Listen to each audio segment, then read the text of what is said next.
이재명 후보가 과거 트위터에 인천 출마 싫다라고 밝힌 대목이 있다는 겁니다. 싫어요, 크크. 시장님 계속 성남에만 계실 거예요. 제가 사는 인천에서도 출마해 주시면 안 될까요? 제가 팬이거든요. 라고 2014년에 지지자가 물어보자 이재명 후보가 싫어요 라고 거절을 했던 2014년도 트위터 글입니다. 아니 어찌 살려고 성남에서 인천으로 이사를 빨리 돌아오세요. 어떤 지지자가 성남에서 인천으로 이사 왔다라고 하니까 인천에서 어떻게 살라고 성남에서 인천으로 이사를 가냐. 성남으로 돌아와라.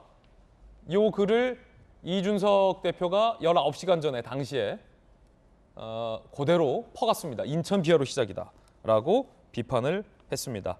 인천 출마 싫다. 어찌 살려고 인천으로 이사 가냐라는 과거 글에 대해서 이재명 후보 측 해명도 있습니다.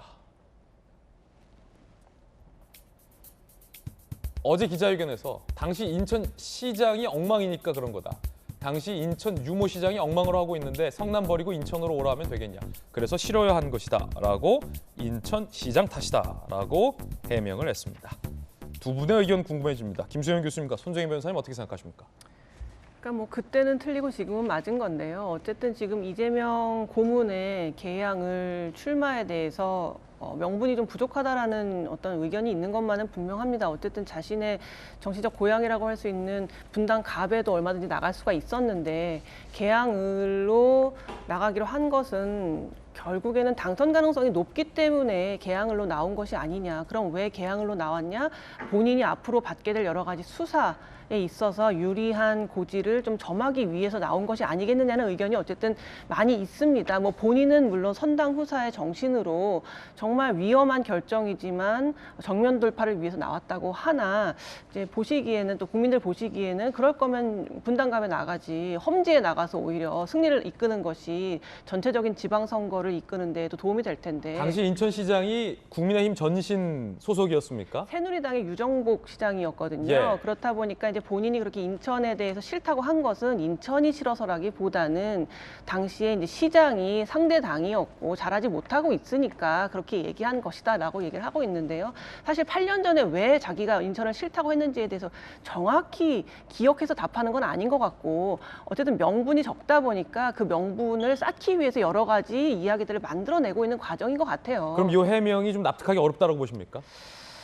저는 그렇게 8년 전에 내가 왜 인천이 싫다고 했지를 정확히 기억해서 하는 말은 아니라고 생각하고요. 일단 기억하기가 쉽지 않을 거다. 지금에 와서 왜 인천을 싫다고 얘기해야 적절하지를 계속 생각했겠죠. 그러다 보니 당시에 유정복 시장이었고 그래서 싫다고 하면 이게 말이 되겠다라고 생각해서 변명을 좀 만든 게 아닌가 저는 좀 그렇게 보입니다. 어쨌든 간에 뭐 이게 중요한 건 아닌데요. 왜 그때 인천을 싫다고 했는가가 중요한 건 아니지만 결국은 명분이 적고 그것을 쌓기 위해서 엄청 애를 쓰고 있다라고 말씀드릴 수 있겠습니다. 책임을 지겠다라는 명분도 좀 부족해 보인다는 게 김수영 교수의 의견입니다. 손정희 변호사님 어떻게 생각하십니까?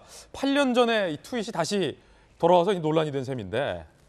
정치라는 것은 사실 뭐 1년 만에도 하루 만에도 상황이 많이 변경이 되는 것이기 때문에 8년 전에 쓴 이야기를 가지고 지금 사후적으로 이제 상황이 변경된 점을 고려하지 않고 평가하는 것은 좀 지나치다라는 생각이 듭니다. 왜냐하면 그 당시에는 이재명 지사가 이재명 상임 고문이 성남을 위해서 일을 하는 사람이니까 당연히 내 지역구를 우선순위를 두고 내 지역구에 대한 우호적인 발언을 할 수밖에 없는 상황이고 지금은 인천에 대해서 향후 이제 선거를 진행해야 되니까 인천에 대해서 자기 어떤 포부라든가 어떤 역할론을 이야기하는 것은 너무나 당연한 발언이다 이런 점을 지적해드리고요. 예. 이런 트위터 하나하나 찾아서 이것을 비판하는 것이 당대표의 역할인가 그런 생각해봅니다. 왜냐하면 이준석 당대표나 이재명 그 상임고문 같은 경우 굉장히 많은 SNS 글들을 남겼거든요.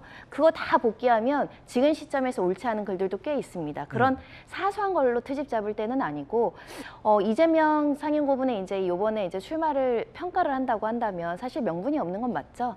대선 주자급들의 패자부활전 같은 성격이 있어서 좀 신선하지도 않고 또 지방선거의 기본적인 취지인 풀뿌리 민주주의가 좀 훼손되는 측면이 있습니다. 그럼에도 불구하고 이재명 상임고문이 이제 출마를 했던 것은 명분에 대한 훼손이 있지만 실리를 추구하겠다라는 결단으로 보이는데 일단 원내 진입해서 민주당 내에서 모종의 역할을 해서 뭐 나아가서는 당대표까지 꿈꿀 만한 어떤 재기의 어떤 바탕을 만들겠다 이런 큰 포부를 갖고 있는 것 같습니다. 그래서 명분이 없다라는 비판도 감수하면서 지금 활동을 다시 재개하는 게 아닐까 생각이 들고요. 예. 수사를 막겠다라는 가능성은 저도 없다고 생각합니다. 검찰이 사실은 수사를 하려면 벌써 했어야 되죠. 참고인 조사조차 못했습니다. 소환장도 날라오지 않은 상황이고 주변 측근들에 대한 구체적인 혐의점이나 본인에 대한 혐의점이 전혀 확인되지 않은 상황에서 수사를 막기 위해서 국회의원이면 수사 안 받는가요? 그렇지 않잖아요. 그런 점은 사실은 좀 비약이 있다 이런 점을 말씀드리고 싶습니다. 예, 두 분의 의견도 한번 들어봤습니다.